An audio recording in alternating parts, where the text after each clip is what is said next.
नमस्कार, आदाब, सत श्री अकाल, राम राम, खमागणी दोस्तों। मैं रजनी स्वागत करती हूँ आपका हमारे चैनल द सक्सेस में। तो दोस्तों आज है 21 दिसंबर है और जो हम 9th के एनसीईआरटी हमने शुरू करी है उसका फर्स्ट पार्ट हम पढ़ रहे थे, भारत का आकार और स्थिति। तो हमने देख लिया था कि भारत कौन से अक्षांशों के बीच है, कौन से देशांतरों के बीच है, कौन से गोलार्ध में स्थित है, कितना क्षेत्रफल है, क्षेत्रफल की दृष्टि से भारत का स्थान कौन सा है, और भारत की स्थलीय सीमा की लंबाई कितनी है, जलीय सीमा की लंबाई कितनी है, सब कुछ हमने देख लिया था। इसके अलावा देखो, इसमें लिखा हुआ नहीं है बट इसमें दर्शाया गया है भारत की जो उत्तर से दक्षिण की लंबाई है ना, भारत की जो उत्तर से दक्षिण की लंबाई है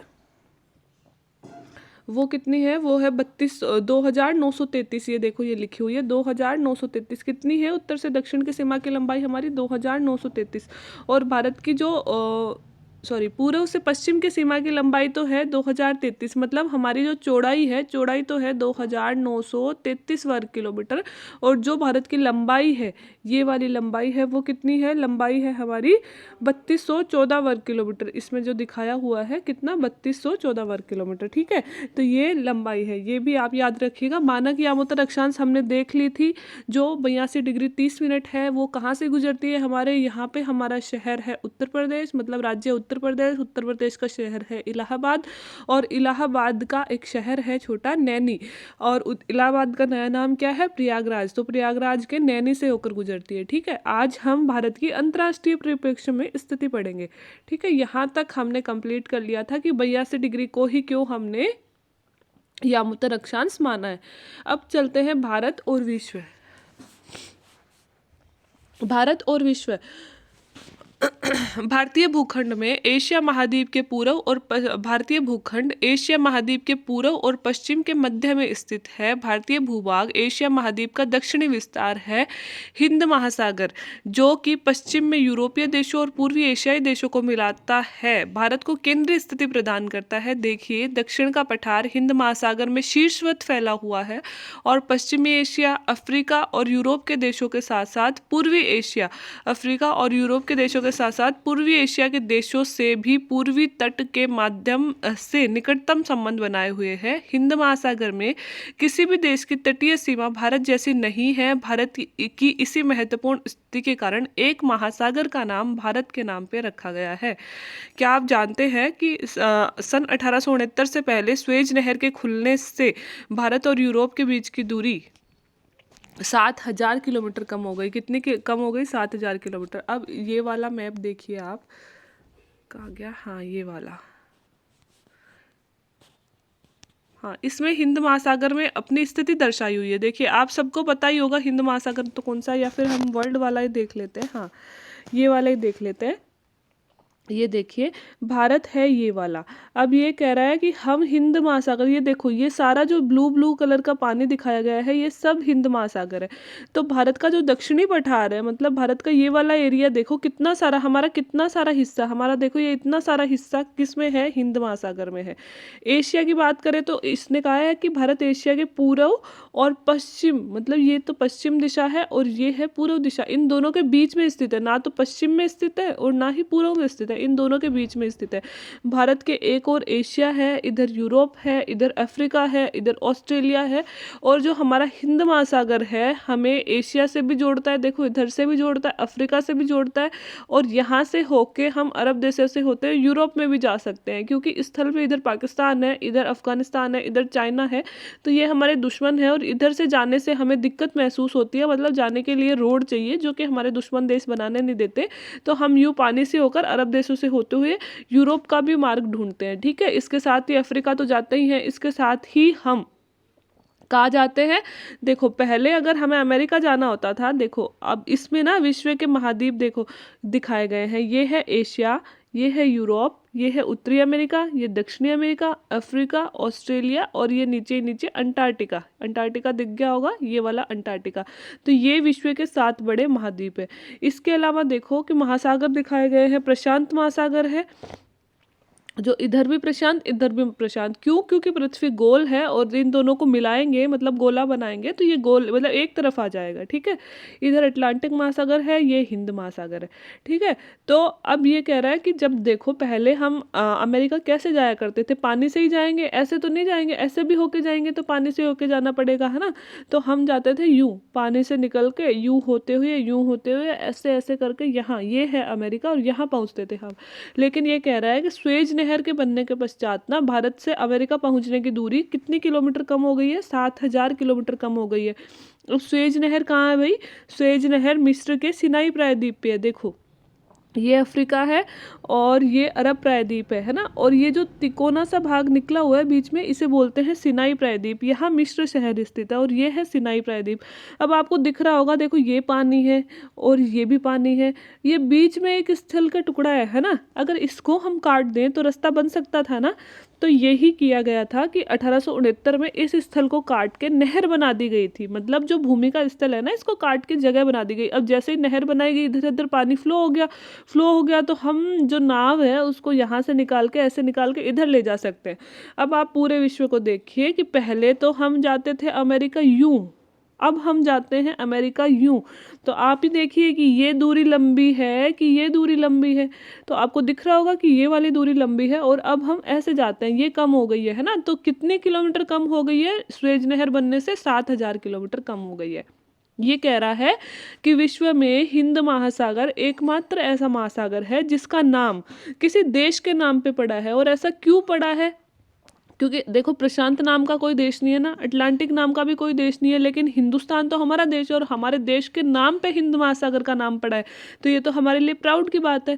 तो दोस्तों हिंद महासागर का नाम हमारे देश के नाम पे इसलिए पड़ा है क्योंकि भारत जो है ना हिंद महासागर में इतनी महत्वपूर्ण स्थिति रखता है ना। देखो हमारा आधा से ज़्यादा हिस्सा हिंद महासागर में है। इतनी महत्वपूर्ण स्थिति किसी भी महासागर में कोई भी देश नहीं रखता है। इसलिए हमारे देश के नाम पर विश्व का एकमात्र महासागर जिसका नाम हिंद किसी देश के नाम पे रखा गया है। ठीक है, तो यही छोटे मोटे फैक्ट बताने की कोशिश यहाँ पे की गई है। आगे हम चलते हैं। ये वाला मैप तो हमने पढ़ ही लिया था। और अगर अपन देखना चाहें तो देखो भारत के पड़ोसी देश अगर देखना चाहें, आगे वाले पैराग्राफ में पड़ोसी देश ही बताएगा, वो देख लेते हैं एक बार।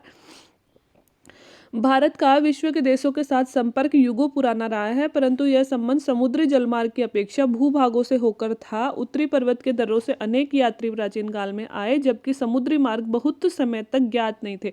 देखो हमारे देश में क्या नियम हुआ करते थे ना, हमारा धर्म कहता था कि समुद्र देवता है। जैसे हम पृथ्वी को देवता मानते हैं, आकाश को देवता मानते हैं, सूरज को देवता मानते हैं, ऐसे ही हम समुद्र को भी देवता मानते थे। और हमारे धर्मों में क्या कहा गया था कि समुद्र देवता है और समुद्र पे पैर रखना क्या होगा? पाप होगा। तो हमारे द्वारा क्या था कि समुद्र पे पैर रखना ही पाप है, तो हम समुद्र के अंदर तो उतर नहीं सकते थे। इसलिए हमारे द्वारा क्या हुआ कि विश्व के किसी देश की खोज ही नहीं की गई। हमने कभी समुद्र में उतरने की कोशिश ही नहीं की, क्योंकि हमारे धर्मशास्त्रों ने हमें पहले ही ये सिखा दिया था कि समुद्र तो देवता है और पैर रख देंगे तो पाप हो जाएगा। जबकि उनका एक्चुअल मीनिंग क्या था कि मतलब कुछ विशेष जातियों द्वारा राज किया जा रहा था इंडिया पे। वो चाहते ही नहीं थे कि कोई और मतलब और आए बाहर से, या फिर इंडिया पे अधिकार हो, या हमारा प्रभुत्व कम हो, कुछ इस टाइप का भी मान सकते हैं, जो भी है। बट हम इसलिए समुद्र में कभी उतरे ही नहीं। जबकि दूसरी तरफ हम देखें, पुर्तगाल हो गया, जर्मनी हो गया, ब्रिटेन के बहुत सारे लोग आए, अमेरिका से बहुत सारे लोग आए। हमारी खोज किसने की थी? इंडिया की कोलंबस ने की थी, है ना। क्योंकि भाई वो ढूंढना चाहते थे कि हम जैसे हैं वैसे और भी देश है क्या दुनिया में, इतने बड़े बड़े समुद्र हैं, इनके पार और भी लोग रहते हैं क्या। तो उनके राजाओं ने उन्हें संरक्षण दिया, उनको पैसे दिए, उनको सुविधाएं दी कि तुम्हें जहाज हम देंगे, पैसे हम देंगे, अगर तुम्हें कुछ हो जाता है तो तुम्हारे परिवार का पालन पोषण भी हम करेंगे, तुम जाओ और ढूंढो, दुनिया की खोज करो, है ना। तो बहुत से यात्री आए। लेकिन हमारा क्या था कि हम भी विश्व के देशों से संपर्क तो रखते थे, लेकिन हम क्या रखते थे? देखो ऐसे वाला संपर्क रखते थे हम लोग कि इधर इधर अपने स्थल है ना, तो हम चाइना की तरफ वाला संपर्क रख लिया, पाकिस्तान में इधर ईरान, सऊदी अरब, इराक, तुर्कमेनिस्तान, इनसे तो हम लोग मतलब व्यापार करते थे। बट इधर वाले रास्ते में जहाँ भी पानी है ना, वहाँ हमने कभी भी जाने की कोशिश नहीं की। कब? प्राचीन काल में। इन मार्गों से प्राचीन समय के विचारों और वस्तुओं का आदान प्रदान होता था। जो स्थल मार्ग थे ना, वहाँ से हम कई तरह की वस्तु भेजते भी थे, मंगाते भी थे, मतलब व्यापार करते थे। भारत का पश्चिमी, मध्य और पूर्वी एशिया, दक्षिणी एशिया के पड़ोसी देशों के साथ अद्भुत संपर्क रहा है। इस प्रकार उपनिषदों के विचार, रामायण और पंचतंत्र की कहानियां, भारतीय अंक, दशमलव प्रणाली आदि संसार के विभिन्न भागों तक पहुंच सके। मसाले, मलमल आदि के कपड़े, व्यापार के अन्य सामान भारत के विभिन्न देशों को ले जाए जाते थे। इसके विपरीत यूनानी स्थापत्य कला और पश्चिमी एशिया की वास्तुकला के प्रतीक, मीनारों और गुंबदों का प्रभाव हमारे देश के विभिन्न भागों में देखा गया। तो दोस्तों हम देखो हमारे संपर्क हुए अन्य देशों से, जैसे कि इधर देखो ये हमारे संपर्क हुए, पाकिस्तान तो हमारा ही था पहले, अफगानिस्तान, ईरान, इराक, सीरिया, इधर तुर्कमेनिस्तान और इन सारे से, इधर तिब्बत से, चाइना से, है ना। तो इनसे हमारे संपर्क हुए तो हम कई तरह की चीज़ें इनसे मंगवाते थे, कुछ भेजते थे।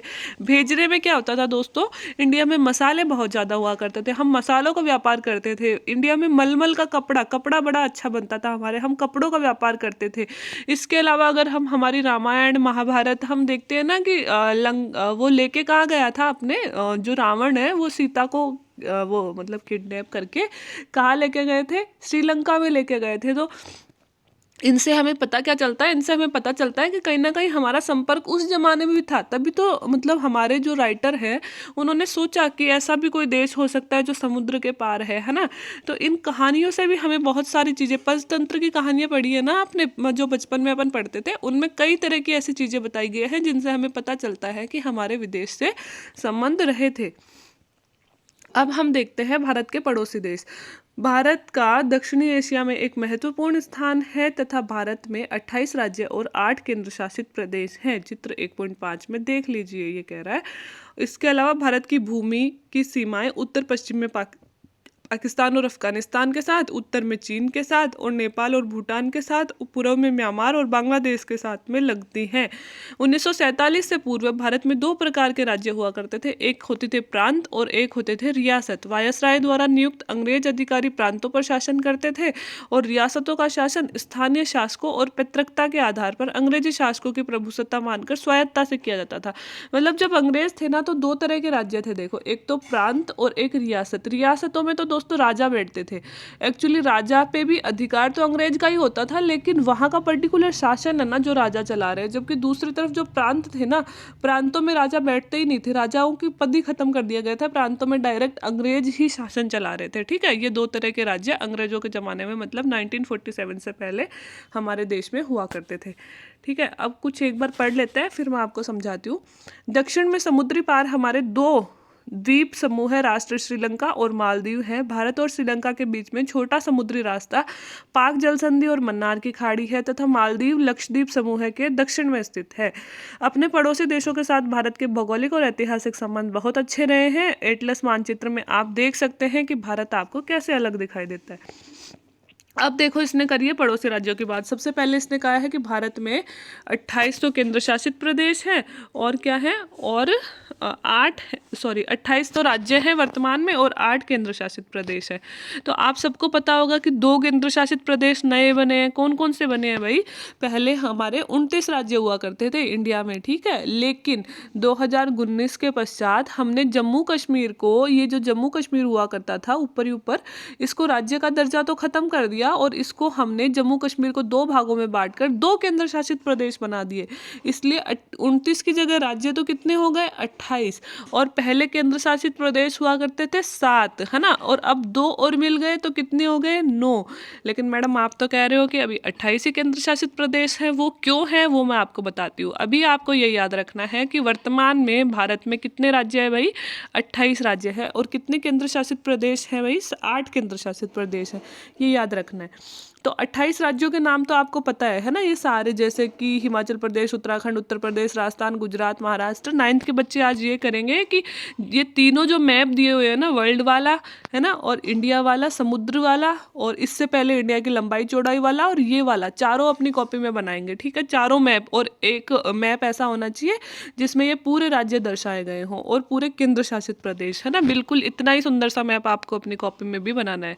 ठीक है, तो अब हम देखते हैं कि 28 राज्य तो ठीक है, 8 केंद्र शासित प्रदेश कौन से हैं? 28 राज्य भी याद करने हैं, जैसे हिमाचल प्रदेश, उत्तराखंड, पंजाब, हरियाणा, राजस्थान, गुजरात, मध्य प्रदेश, उत्तर प्रदेश, बिहार, सिक्किम। 7 इधर आ जाएंगे, 7 बहनें, अरुणाचल प्रदेश, नागालैंड, असम, मेघालय, मणिपुर, त्रिपुरा और मिजोरम। फिर इधर पश्चिमी बंगाल, ओडिशा, आंध्रा, तमिलनाडु, केरला, कर्नाटका, गोवा, महाराष्ट्र, तेलंगाना, छत्तीसगढ़, झारखंड, ये सब करके 28 राज्य हैं। ठीक है, अब 8 केंद्र शासित प्रदेश कौन से हैं? पहला केंद्र शासित प्रदेश है दिल्ली। ठीक है, 1 नंबर इसके डाल दो, कौन सा है? दिल्ली। दूसरा है चंडीगढ़, है ना, तो हरियाणा के पास में है चंडीगढ़, 2 नंबर इस पे डाल दो। तीसरा है दादरा और दमन, ये जो दमन और दीव है ना, ये दमन और दीव। ठीक है, ये देखो दीव, ये है दमन और ये है दादरा नगर हवेली। देखो पहले दमन और दीव तो हुआ करता था 1 केंद्र शासित प्रदेश, और दादरा नगर हुआ करती थी 2 केंद्र शासित, दूसरे नंबर का केंद्र शासित प्रदेश। अब क्या किया गया है? दादरा और दमन और दीव को, इन तीनों को मिला दिया गया है। पहले दमन दीव तो 1 हुआ करता था और दादरा नगर हवेली दूसरा हुआ करती थी, अब इन दोनों को मिला दिया गया है। अब आपको समझ में आ गया होगा कि 9 की जगह 8 क्यों हो गए। पहले ये दोनों अलग अलग थे, दमन दीव अलग और दादरा अलग, अब इन दोनों को मिला के एक ही कर दिया गया है। ठीक है, तो ये 3 नंबर का हो गया। 4 नंबर का कौन सा हो गया भाई? 4 नंबर का हो गया लक्षद्वीप। 5 नंबर का कौन सा हो गया भाई? 5 नंबर का ये देखो अंडमान निकोबार दिख रहा है ना, ये अंडमान निकोबार द्वीप समूह लिखे हुए हैं यहाँ पे, ये वाला, ये 5 नंबर का हो गया। 6 नंबर का कौन सा हो गया? ये पुदुचेरी, ये पुदुचेरी जो लिखा हुआ दिख रहा है, ये 6 नंबर का हो गया। और 7 और 8 एक लद्दाख 7 नंबर और जम्मू कश्मीर 8 नंबर, जो 2 नए बने हैं। तो आई थिंक कि अब आपको सारे केंद्र शासित प्रदेश याद हो गए होंगे।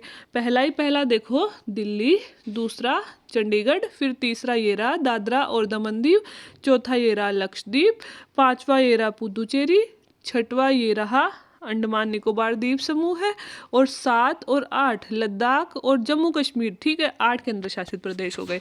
अब आपको एक चीज़ बताऊं, आप है ना पुदुचेरी को देखिए, यहाँ भी पुदुचेरी लिखा हुआ है, यहाँ भी पुदुचेरी लिखा हुआ है और यहाँ भी पुदुचेरी, 3 जगह पुदुचेरी लिखा हुआ है। अब आप सोचोगे इधर देखो, ये तो आंध्र प्रदेश का हिस्सा है, ये तमिलनाडु का हिस्सा है, ये केरल का हिस्सा है। तो दोस्तों पुदुचेरी हमारा एकमात्र ऐसा केंद्र शासित प्रदेश है जो 3 राज्यों में फैला हुआ है। पुदुचेरी के 3 भाग है, 3 जगहों को पुदुचेरी बोलते हैं। एक तो पहला तो वो कि कराईकल, कराईकल कहाँ है? तमिलनाडु में, वो भी पुदुचेरी में आता है। दूसरा माहे केरल, वो भी पुदुचेरी का ही हिस्सा है। और तीसरा यनम आंध्र प्रदेश, ये भी पुदुचेरी का ही हिस्सा है। तो आपको कोई भी पूछे कि कौन सा इंडिया का ऐसा केंद्र शासित प्रदेश है जो 3 राज्यों में फैला हुआ है, तो आप क्या बोलोगे? पुदुचेरी। और कौन कौन से 3 राज्यों में? कराईकल तमिलनाडु में, माहे केरल में और यनम पुदुचेरी में। ठीक है, यनम कहाँ? आंध्रा में, है ना। ऐसे 3 राज्यों में फैला हुआ हमारा केंद्र शासित प्रदेश है। अब राज्य और केंद्र शासित प्रदेश समझ में आ गए। अब करते हैं भारत के पड़ोसी राज्यों की बात। तो दोस्तों भारत के जो पड़ोसी राज्य हैं उसका एक ट्रिक है, BCHPN और MBA। बचपन में कर ली MBA, ये कोड बनाया हुआ है BCHPN, बचपन में कर ली MBA। इस तरह से आप याद रखिएगा, BCHPN बचपन में कर ली, MBA मतलब MBA। ठीक है, अब सबसे पहला हमारा पड़ोसी राज्य है जो सबसे लंबी सीमा टच करता है, वो है बांग्लादेश। ये देखो बांग्लादेश, ये जो ऐसे मुड़ी तुड़ी सीमा हमें कम दिख रही है ना, ये सबसे लंबी सीमा है। इंडिया के साथ में सबसे लंबी सीमा टच करने वाला पड़ोसी राज्य है बांग्लादेश। दूसरा सी मतलब चाइना, तो चाइना यहाँ से शुरू होता है, अरे यार, यहाँ से शुरू होता है, यहाँ से शुरू होके यहाँ पे ख़त्म होता है। तो दूसरे नंबर का पड़ोसी देश चाइना। तीसरे नंबर का है दोस्तों, सॉरी H नहीं है, P आएगा, BCPN ही आएगा, है ना। इसको अंदाजन बचपन याद रखना है, BCPN। तीसरे नंबर का कौन सा है? तीसरे नंबर का है पाकिस्तान, ये अपना जो अपन से ही अलग होके बना है ना 1947 में पाकिस्तान। चौथे नंबर का N मतलब नेपाल, ये रहा नेपाल। 5वें नंबर का M मतलब म्यांमार, ये देखो म्यांमार यहाँ पे दिखेगा, ये इस वाली सीमा को कौन टच करता है? हमारा म्यांमार। फिर B मतलब भूटान, ये रहा भूटान नेपाल के पास में। और A मतलब अफगानिस्तान। तो यहाँ पे छोटी सी सीमा जो है इस कोने में, कौन से कोने में एक बार बताती हूँ ये जो छोटी सी सीमा टच हो रही है ये अफगानिस्तान की, देखो ये अफगानिस्तान है, यहाँ से शुरू हो रहा है यहाँ पे ख़त्म हो रहा है। तो इंडिया का एक छोटा सा रास्ता अफगानिस्तान जाता है, लेकिन अभी अफगानिस्तान का ये जो रास्ता जाता है ना, इस पे भी पाकिस्तान ने कब्जा कर रखा है, ठीक है। लेकिन टच तो ज़रूर होता है हमारा, तो ये याद रखिएगा। तो अब आपको इंडिया के जो पड़ोसी देश हैं वो भूलने नहीं है। कैसे याद करोगे? बचपन, BCPN बचपन में क्या कर ली हमने? MBA कर ली। तो बी मतलब बांग्लादेश, सी मतलब चाइना, देखो बांग्लादेश, चाइना, पाकिस्तान, नेपाल, भूटान, फिर ये रहा म्यांमार, है ना, और म्यांमार के बाद में भूटान आई गया, और ऊपर ही ऊपर अफगानिस्तान, ऐसे, है ना। तो ये हमारे 7 पड़ोसी राज्य हैं जो आपको याद करने हैं, जिनसे हमारी स्थलीय सीमा टच होती है। पड़ोसी राज्य वो हैं जो हमारे आसपास हैं, है ना, और हमारे भारत की सीमा को स्पर्श करते हैं। लेकिन कुछ पड़ोसी राज्य ऐसे भी हैं जो समुद्र में हमारे पास में हैं, हालांकि वो एग्जैक्टली सीमा टच नहीं करते हैं, लेकिन हमारे पास में है। तो पास में है तो पड़ोसी होंगे ना। तो कौन कौन से हैं? देखो, ये एक तो श्रीलंका है और एक है मालदीव। ये देखो, ये श्रीलंका है और एक है मालदीव। ये दोनों भी हमारे पड़ोसी राज्य में गिने जाते हैं। हालांकि ये हमारी सीमा टच नहीं करते हैं, लेकिन इधर देखो, भारत और श्रीलंका के बीच में तो है पाक की खाड़ी और मन्नार की खाड़ी। कौन सी खाड़ी?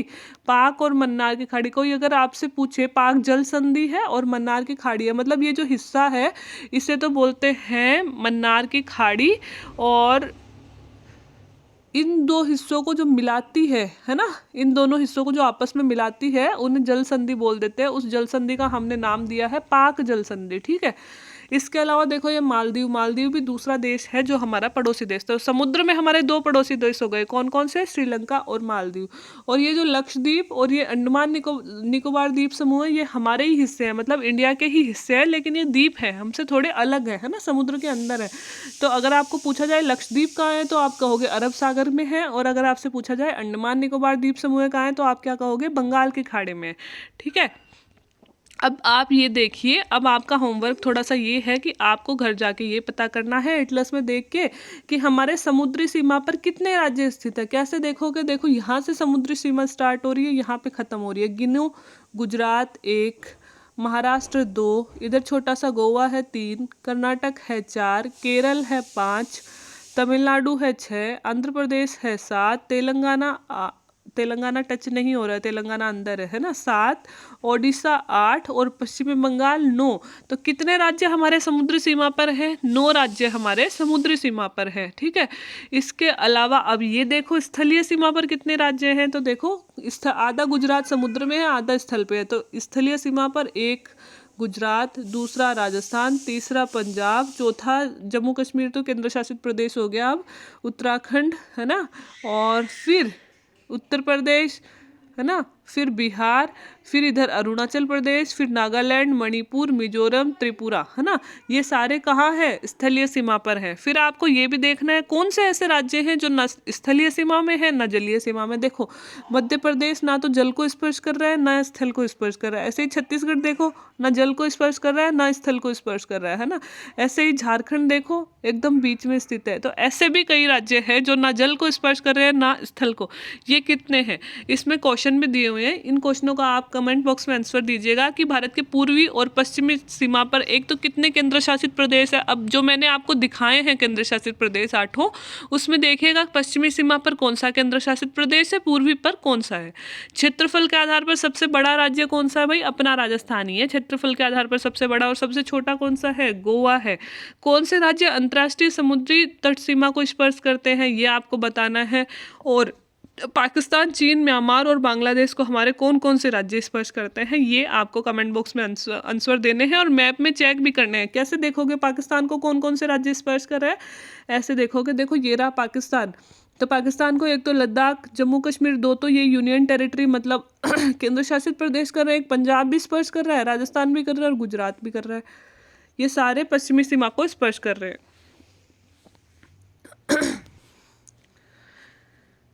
ठीक है। और अगर आपको ये देखना है कि चाइना को कौन कौन से राज्य स्पर्श कर रहे हैं, तो इधर से चलिए हिमाचल प्रदेश भी कर रहा है, जम्मू कश्मीर भी कर रहा है, उत्तराखंड भी कर रहा है, और फिर आप देखिए सिक्किम भी कर रहा है और अरुणाचल प्रदेश भी कर रहा है। ऐसे आपको ना मैप एटलस खरीदनी है, मैप में ध्यान से देखना है कि चीन की सीमा को कौन कौन से राज्य स्पर्श कर रहे हैं। ज्योग्राफी को जितना मैप में देखोगे, जितना समझोगे, उतना ही ज़्यादा समझ में आएगी ना, मैप में देख देख के ही समझना आपको। ठीक है, तो आज के लिए इतना ही। अगर वीडियो अच्छा लगा है तो लाइक कर दें, चैनल को सब्सक्राइब कर लें, और मेरी 9th क्लास की बच्चियाँ आपके लिए है ना वीडियो आते रहेंगे। अपनी पढ़ाई को कंटिन्यू करिए। ठीक है, बाकी वीडियो देखने के लिए थैंक यू सो मच।